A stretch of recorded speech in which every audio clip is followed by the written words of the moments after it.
നിങ്ങളുടെ favourite shows ഇനി ഒരിക്കലും മിസ്സാവില്ല. ഇപ്പോൾ C5 കാണും നിങ്ങളുടെ ഫേവറേറ്റ് ഷോസ് തികച്ചും സൗജന്യമായി.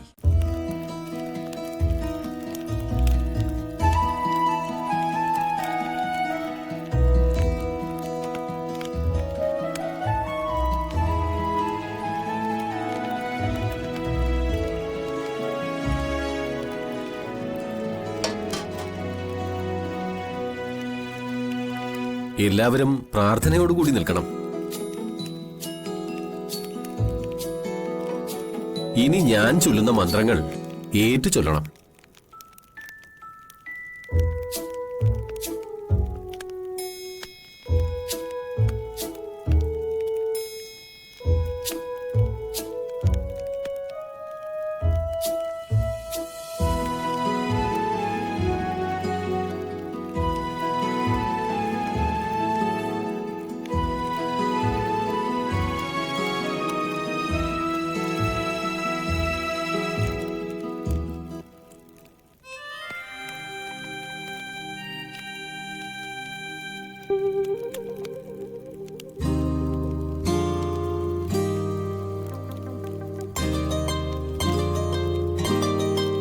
എന്താമ്മ?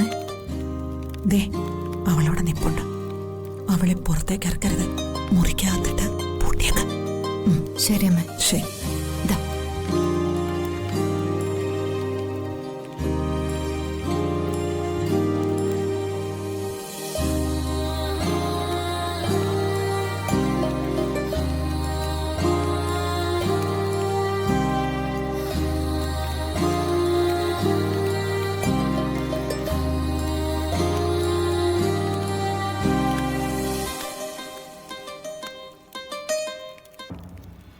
അതെ, നീ ഒന്ന് അകത്തേക്ക് വന്നേ.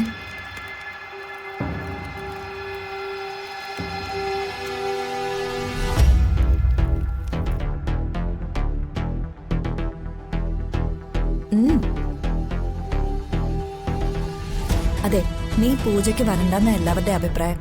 അതുകൊണ്ട് പൂജ തീരുന്നത് വരെ നീ ഇതിനകത്ത് തന്നെ ഇരിക്കണം.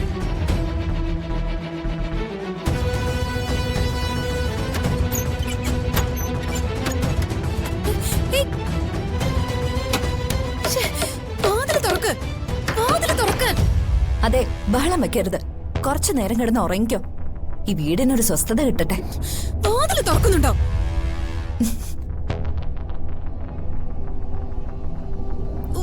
വാതില് തുറക്ക്.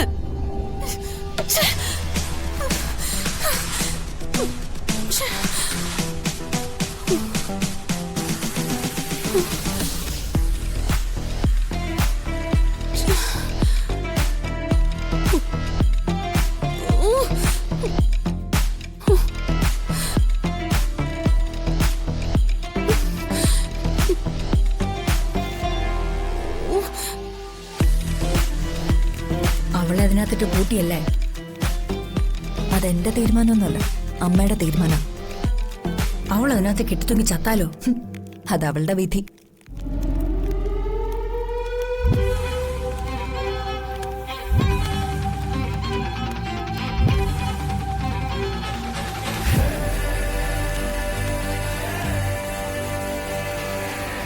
ഇനി ഉടവാളെടുക്കാം. അതിരിക്കുന്ന സ്ഥലം മീനാക്ഷിക്കല്ലാതെ മറ്റാർക്കും അറിയില്ല. മീനാക്ഷി അത് പോയി എടുത്തോണ്ട് വരും. കോൽവിളക്ക് തെളിയിച്ചേ വാള് കൊണ്ടുവരാവൂ. വിളക്കുമായിട്ട് നന്ദിനി പോയി വന്നോളൂ.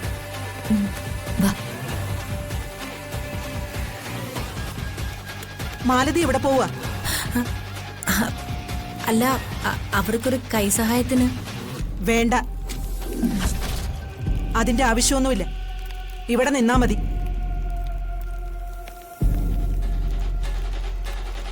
ഈ വീട്ടിൽ എനിക്കൊരു അവകാശമില്ലേ?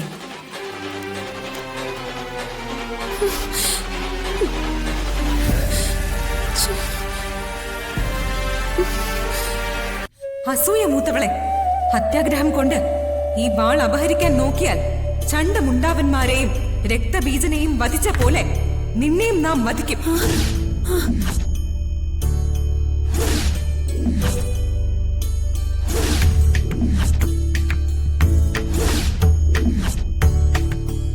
ദേവി, അമ്മേ, മഹാമായേ, അന്നപൂർണേശ്വരി, ആദിപരാശക്തി, അടിയനോട് പൊറുക്കണേ. അടിയന് ഉടവാളും വടിവാളും കടാരി ഒന്നും വേണ്ടായേ. എന്താ ദേവി, വെറുതെ വിടണേ. ഒരു മോഹം തോന്നിപ്പോയതാണേ. അടിയനോട് ക്ഷമിക്കണേ ദേവി. അയ്യോ, എന്താ ഇത്? ആർത്തി മൂത്ത് ഭ്രാന്തായതാ. ചില പെണ്ണുങ്ങക്കെ സ്വർണത്തിന്റെ ഒരു പൊട്ടുകമ്മല് കണ്ടാ മതി, അപ്പൊ തന്നെ വട്ടളകും. ഇപ്പൊ പിന്നെ ഇത്രയും കിലോ സ്വർണം കണ്ടാലോ. ആ, പൂജ കഴിഞ്ഞു. ഇനി ഈ വാള് യഥാസ്ഥാനത്ത് രഹസ്യമായി കൊണ്ടുവയ്ക്കാം. ഇവിടെ വച്ചോളൂ.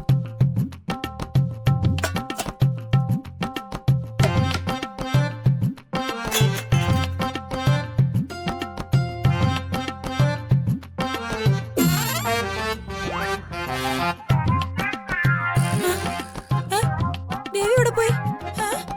ദേവി എവിടെ? അല്ല, ഇപ്പൊ ഇവിടെ എന്താ സംഭവിച്ചേ?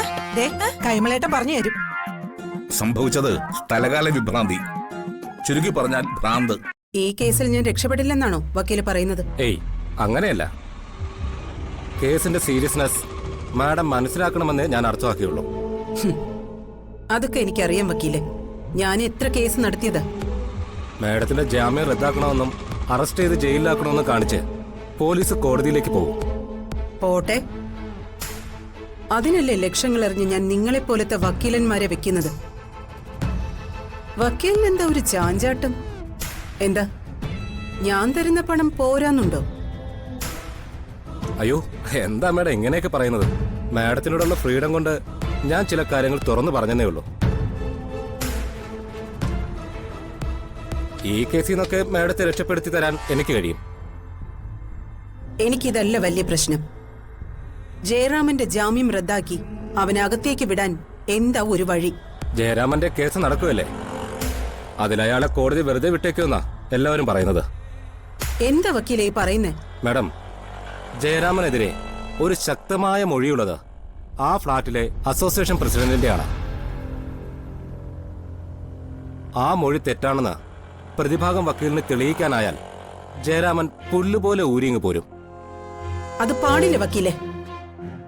അവനങ്ങനെ രക്ഷപ്പെടാൻ പാടില്ല. എന്റെ അനുജത്തെ കൊന്നവനവൻ. എന്ത് വില കൊടുത്തും അവനെ, ആ ജയറാമിനെ അകത്താക്കണം. നമുക്ക് ശ്രമിക്കാം മാഡം. അതിനുവേണ്ടി എത്ര ലക്ഷം വേണമെങ്കിലും ഞാൻ മുടക്കാം. ജയറാം സെൻട്രൽ ജയിലിലേക്ക് പോണം. മീനാക്ഷി എനിക്ക് എന്റെ മകളായി തിരികെ കിട്ടണം. അതിലൊക്കെ ഉപരിയായി ആ ചെമ്പകമംഗലം തറവാട് എന്നേക്കുമായി ഇല്ലാതാവണം.